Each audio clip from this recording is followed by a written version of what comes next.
Manish, court ने शेख हसीना की telephonic बातचीत को फैसले में बतौर सबूत जिस तरीके से शामिल किया है, वहीं कुछ और बड़ी खबरें यह भी थी कि फैसले में पीड़ितों पर हुए जुल्म की सारी जानकारी भी इसमें शामिल की गई, लेकिन पीड़ित और मारे गए लोगों के बारे में पूरा डेटा अभी तक नहीं जुटाया गया था।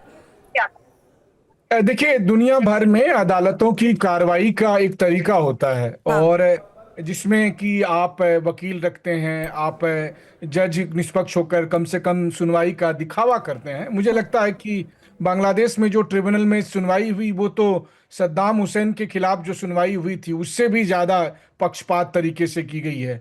और सबसे पहले तो जैसे भारत जैसे लोकतांत्रिक समाज में अगर कोई व्यक्ति गायब है तो वैसी स्थिति में उसके खिलाफ मुकदमा ही नहीं चलाया जाता है। तो आपने मुकदमा चलाया, उसमें आप बांग्लादेश की सरकार कहें या फिर जो शेख हसीना की तरफ से जो एंटी पूरा इस्टेब्लिशमेंट था, उन्होंने मनमाने तरीके के आरोप लगाए। आप सोचिए ना, जिस परिवार की शहादतों की वजह से आज बांग्लादेश बना, जिस परिवार की वजह से और जिसके नेतृत्व की वजह से बांग्लादेश दुनिया में एक आर्थिक। एक मिनट के लिए आपको रोक रही हूं क्योंकि आपने परिवार की बात की इस वक्त के हालात को देखते हुए, क्योंकि आप तख्ता पलट के दौरान भी वहां पर मौजूद थे। विंडिक्टिव जैसे शब्द का इस्तेमाल अभी संजय भारद्वाज जी ने किया। दूसरा, रविशंकर दत्ता ने भी हमें बताया कि वहां पर सुरक्षा को देखते हुए कैसी तैयारियां, क्योंकि उसी परिवार का नामो निशान मिटाने के लिए उग्र हो चुके हैं लोग। क्या देखिए, अभी जो खबर है कि धानमुंडी में जाकर उनके घर को नष्ट किया जाएगा, क्या वो समझते नहीं है कि धानमुंडी की वो बिल्डिंग जो है वो बांग्लादेश का इतिहास बताती है। लेकिन अगर आप इतिहास को खत्म करके ये बताना चाहते हैं कि अब बांग्लादेश में नई सुबह हुई है और हमें पीछे के समय से, पीछे के इतिहास से कोई मतलब नहीं है, तो दुनिया इसे नहीं मानेगी। अगर बांग्लादेश ये नया इतिहास लिखना चाहता है कि पाकिस्तानी सैनिकों ने कुछ नहीं किया, अगर बांग्लादेश ये लिखना चाहता है कि पश्चिमी पाकिस्तान के सैनिक जब आए पूर्वी पाकिस्तान में, उन्होंने बांग्लादेश के एक एक व्यक्ति को एक किस तरीके से टॉर्चर किया, एक एक महिला के साथ क्या जुल्म सितम किए, उन सबको का जिंदा गवाह है धानमुंडी का वो बिल्डिंग। और धानमुंडी के उस बिल्डिंग को आज नष्ट करने की बात है। मकसद एकमात्र है कि आप शेख हसीना को डराना चाहते हैं।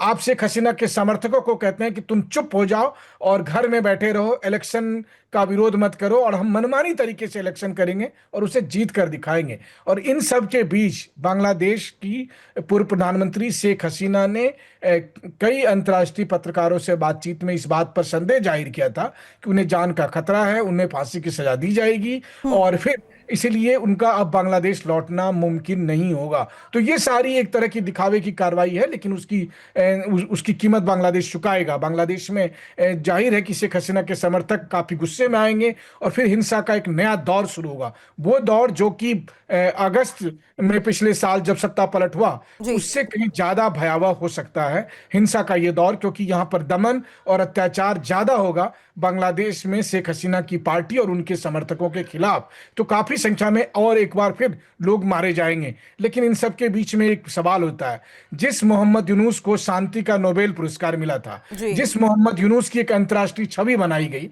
और वो बांग्लादेश के निर्वाचन के सरकार के मुखिया बने, वो क्या अंतरात्मा से इस बात को गवाही? तो भारद्वाज सर, सवाल यही है कि क्या उन्हीं की शय पर अब पूरी तरीके से सबको इकट्ठा करते हुए ये प्लानिंग के तहत किया जा रहा है कि सारा नामो निशान मिटा दिया जाए? क्योंकि धानमंडी 32 इलाके में जिस तरीके से लोग इकट्ठा हो रहे हैं, रविशंकर दत्ता हमारे सहयोगी हमें बता रहे हैं कि मुजीब का जहां घर है, उनकी मेमोरियल बिल्डिंग वहीं पर है, उसे खत्म करने के लिए, उनका नामो निशान मिटाने के लिए बुलडोजर तक यहां पहुंच चुके हैं।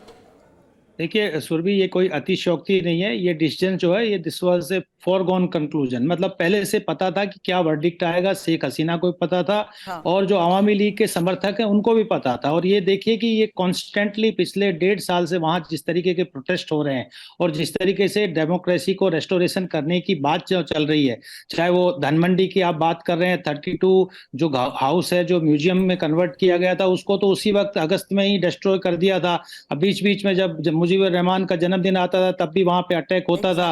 और बाकी जो उनके के जो 71 की जो विरासत है उनको भी डिस्ट्रॉय करने का, उन्होंने जब मुजीबुर रहमान को ही फादर ऑफ द नेशन को ही नहीं बख्शा तो शेख हसीना के खिलाफ तो ये निश्चित रूप से इस तरीके के वर्डिक्ट आने वाले हैं। लेकिन ये बहुत अनफॉर्चुनेट है कि बांग्लादेश अब सिविल वॉर की तरफ बढ़ेगा या फिर एकमात्र जो उनका दूसरा एक तरीका होता है कि आर्मी आएगी और आर्मी अपनी आर्मी बैक केयरटेकर गवर्नमेंट को लेके आएंगे। लेकिन ये बात मान के चलिए कि गोपालगंज हो, चटगांव हो या बॉर्डर्स जो इंडिया बांग्लादेश जो बेनापोल बॉर्डर है, जिस तरीके से कल रात बीती रात को वायलेंस हुआ, और ढाका में ये बहुत बड़ा एक वायलेंस होने वाला है। और इसमें जो कट्टरपंथी है ये दोबारा से मुंह की खाएंगे। इन्होंने इतिहास में आप देखिए 1952 में इन्होंने मुंह की खानी पड़ी, 1971 में इनको वहां पे सरेंडर करना पड़ा। ये कोलैबोरेटर्स हैं, अल बदर है, अल शाम है, रजाकास हैं, जो जमात इस्लाम है, इस्लामिक छात्र शिविर है, इनको उस वक्त घुटने टेकने पड़े।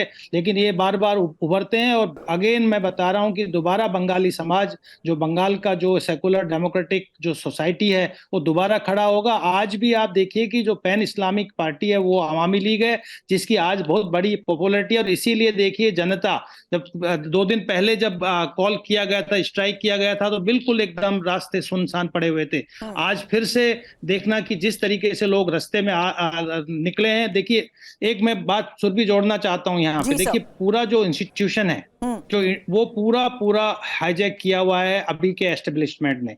आप मान के चलिए कि जितने मंत्रालय हैं उसमें चीफ सेक्रेटरीज बैठाए हुए सब जमात इस्लाम के हैं, वाइस चांसलर यूनिवर्सिटी में जमात इस्लाम के हैं, जो डीसी और जो कलेक्टर और जो एसपी बनाए हुए हैं वो सब जमात इस्लाम के हैं। तो एक इंस्टीट्यूशनल सपोर्ट के माध्यम से डेमोक्रेटिक वॉइस को दबा तो सकते हैं।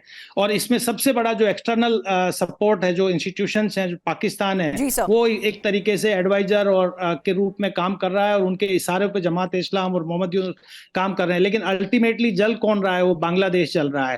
वो बांग्लादेश की जो अपनी अस्मिता जो 1971 में बहुत बहुत शुक्रिया हमें ज्वाइन करने के लिए। इस फैसले का असर किस तरीके से हो सकता है, किसकी शय पर यह हो रहा है, इस वक्त के हालात के बारे में जानकारी रविशंकर दत्ता हमारे सहयोगी दे रहे थे। मनीष आपका भी बहुत बहुत शुक्रिया।